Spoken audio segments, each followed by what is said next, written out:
Eu sei que pode parecer uma pergunta padrão, mas ela é absolutamente necessária. Como fazer negócios num país que tem questões tributárias ainda indefinidas? Basta ver a reforma.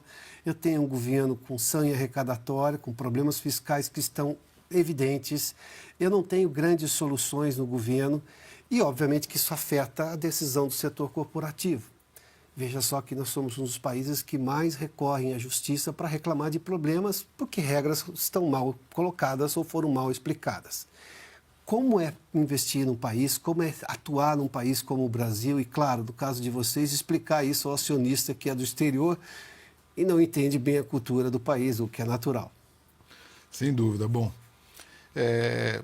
sempre há desafios, né? Eu acho que o segredo por uma situação como essa ou a necessidade, talvez, é a flexibilidade.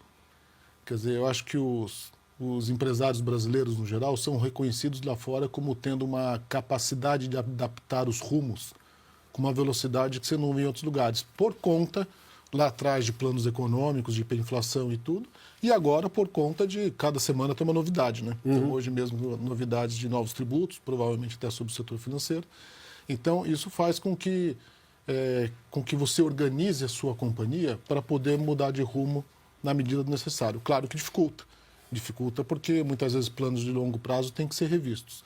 Mas, por outro lado, assim, é um país que tem um setor privado tão pujante, né, uma economia diversificada, setores que o próprio agronegócio, outras indústrias, que são a indústria automobilística, indústria de mineração, o setor de serviços muito desenvolvido, o mercado financeiro muitas vezes muito desenvolvido, que há boas oportunidades. Há boas oportunidades, a gente aprende a trabalhar, nossos acionistas mesmos, que são os controladores, né? Nosso banco é 60% controlado pelo Arabank Corporation, como você mencionou. E o resto são ou ações em bolsa, 30 e poucos por cento, ou ações pertencentes aos executivos locais. Quer dizer, você aprende a trabalhar com esse tipo de cenário, com esse tipo de volatilidade, vamos dizer assim, com o que chamam custo Brasil, né? Sim.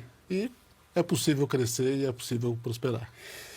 Sérgio, eu vou voltar num ponto que você mencionou, da capacidade que o CEO, o executivo brasileiro, tem de lidar com situações que são muito difíceis de prever.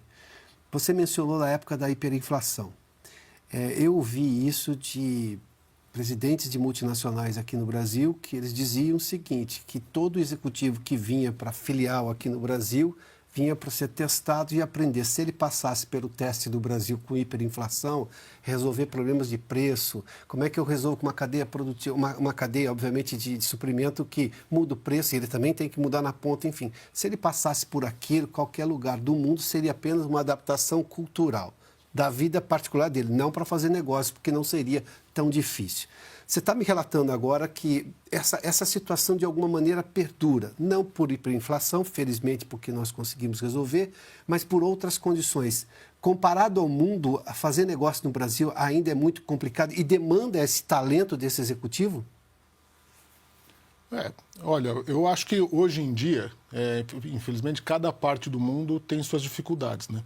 Da maneira como eu entendo, pelo menos, principalmente a partir da crise de 2008, essa questão no nosso segmento, essa questão de regulação cada vez maior, de exigências de capital, etc., foram padrões que foram adotados para o mundo. Quer dizer, partiu-se do pressuposto que é uma atividade que, obviamente, se é um setor que, se entrar em crise, impacta a economia como um todo, então vamos regular. Isso tem um lado bom, tem um lado ruim. O lado bom é que, de fato, esta atividade pode apresentar menos riscos. E o lado ruim, no meu ponto de vista, é que aquele negócio, a água está indo por um caminho, você bloqueia aquele caminho e a água desvia. Ela não deixa de circular. Então, você tem hoje no mundo, e no Brasil também, né, um crescimento que é saudável de mercado de capitais, mas você tem também o que o pessoal chama de shadow banking system, que são estruturas que se criam para evitar que esta regulação excessiva atinja essas entidades. Então, você tem entidades muito reguladas, que são os bancos, e, de outro lado, você passa a ter atividades menos reguladas. Por exemplo, no Brasil tem os FDICs, que são hoje fundos de crédito, que podem fazer muitas das coisas que os bancos fazem, só que com uma regulação muito mais baixa. E aí a economia vai se reinventando. Quer dizer, sempre que você tem um número de pessoas pensando numa regulação, você tem 100 vezes o número de pessoas pensando em como encontrar caminhos para empreender de uma maneira que seja mais efetiva.